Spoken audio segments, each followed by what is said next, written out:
सुबह की बेला थी। ठंडी हवा बह रही थी। चिड़ियों की मधुर आवाजें आ रही थीं। पेड़ों के पत्ते हिल रहे थे। ऐसा लग रहा था जैसे प्रकृति भी ईश्वर का ध्यान कर रही हो। नदी के किनारे एक बाबा ध्यान में लीन थे। उनके चेहरे पर शांति और तेज था। ऐसा माहौल देखकर मन शांत और आध्यात्मिक हो जाता था। यहाँ सांसारिक चिंताएं गायब हो जाती थी।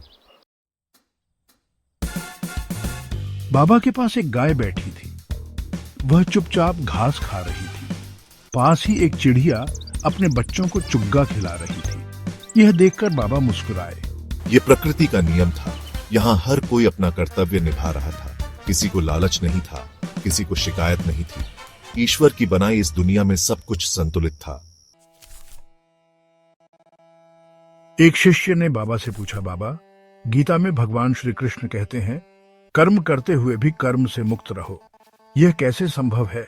देखो बेटा, जैसे कमल का पत्ता पानी में रहकर भी गीला नहीं होता, वैसे ही हमें भी अपने कर्म ईश्वर को समर्पित करके करना चाहिए। जब हम अपना काम भगवान के लिए करते हैं तो हमारे कर्म पवित्र हो जाते हैं।